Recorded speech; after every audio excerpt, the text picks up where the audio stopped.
ഒരാള് ചോദിക്കണോ? ചോദിക്കണ്ട. ഉണ്ട്. ഓക്കെ, അപ്പൊ അത് കിട്ടി കഴിഞ്ഞിട്ട് ശരിക്കും കിട്ടുന്നതിന് മുമ്പ് ഞാൻ ഇത് കിട്ടിയിട്ട് ഇന്ന് ചെയ്യണം എന്നൊക്കെ തോന്നിയിട്ടുണ്ടായിരുന്നു സമയത്ത്? ഇല്ല, ആ സമയത്ത് അന്നൊക്കെ എനിക്ക് ഫസ്റ്റ് റവന്യൂ കിട്ടുന്ന സമയത്ത് എനിക്ക് ഒരുപാട് ആവശ്യങ്ങളുണ്ട്.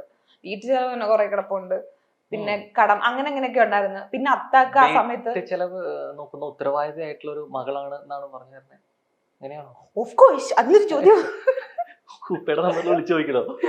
ഓ, എന്റെ വാപ്പാക്ക് അറ്റാക്ക് വന്നായിരുന്നു. പുള്ളിക്ക് 3 ബ്ലോക്ക് ഉണ്ടായിരുന്നു. ഇപ്പൊ 2 സർജറി കഴിഞ്ഞിട്ടിരിക്കുകയാണ്. അപ്പൊ അത്ത ജോലിക്കൊക്കെ പോയിട്ട് കുറെ ഞാൻ വാപ്പ 7 മാസമൊക്കെ അത്ത പോയിട്ട്. അത്താക്ക് മീൻസ് പിന്നെ അത്താക്ക് പോവാൻ പറ്റാത്ത അത്ര കിടപ്പായിട്ടുള്ള കണ്ടീഷൻ ഒന്നും അല്ല. പിന്നെ വിടാനാണെങ്കിൽ നമുക്ക് ആവശ്യം അൽഹംദുലില്ലാഹ് ഉണ്ടല്ലോ. റിച്ച് ഡോട്ടർ റിച്ച് ഡോട്ടർ ഒന്നും അല്ല, വാപ്പായും ഉമ്മായൊക്കെ നോക്കാൻ പറ്റുന്ന ഒരു ലെവലിൽ പഠിച്ചാൽ നമുക്ക് തരുന്നുണ്ടല്ലോ അൽഹംദുലില്ലാഹ്. അപ്പൊ പിന്നെ വയ്യാത്തൊരു മനുഷ്യനെ പറഞ്ഞു വിടണ്ടെന്നുള്ളൊരു തോന്നലാണ്. തലയുടെ മേലൊരു വട്ടം കാണുന്നു. ഇപ്പൊ ഇത്രയും ബ്ലെസ്ഡ് ആയിട്ടുള്ള ഒരു സംഭവം. സിബ്ലിങ്സ് ഇപ്പൊ വേറെ ആരൊക്കെ ഉള്ളപ്പോ? അനിയൻ. അപ്പൊ മൂത്ത ആളാണ്, കുറെ കൂടി ഉത്തരവാദിത്തം ആയിക്കോടും. എന്നിട്ട് ഫസ്റ്റ് ചെയ്ത കാര്യം എന്തായിരുന്നു? അപ്പൊ അങ്ങനെ എനിക്ക് ഓർമ്മയില്ല. ഞാൻ പറഞ്ഞില്ലേ, അത്താക്ക് ഒരു സർജറിയും കൂടെ ചെയ്യാനുണ്ടായിരുന്നു.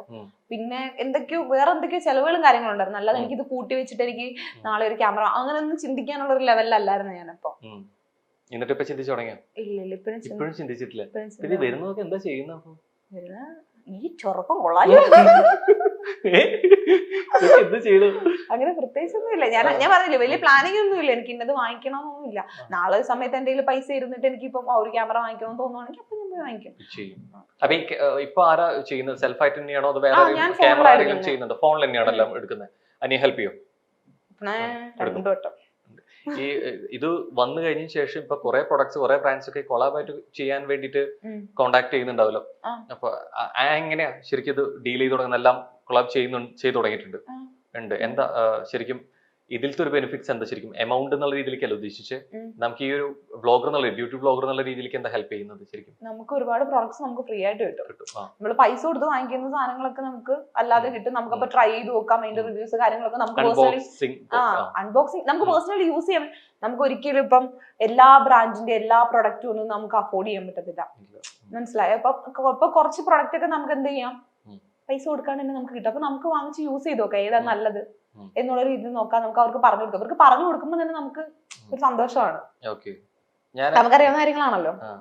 ഇപ്പൊ സോയുടെ ഇപ്പൊ ഓരോ പ്രൊഡക്ട്സിനെ കുറിച്ച് പറയുമ്പോഴാണെന്നുണ്ടെങ്കിലും പലപ്പോഴും പറയുന്ന ഒരു കാര്യമുണ്ട്, ഇതൊക്കെ ഇപ്പോഴല്ലേ ശീലായ, അല്ലെങ്കിൽ പണ്ട് ഇതൊന്നും പണ്ടത്തെ ആൾക്കാരൊന്നും ഉപയോഗിച്ചിരുന്നില്ലല്ലോ. ഇപ്പൊ അവരുടെ സ്കിന്നാണെങ്കിലും അവരിതിനാണ് ഒരു ബുദ്ധിമുട്ടില്ലല്ലോ എന്നുള്ള സാധനം വരുന്നുണ്ട്.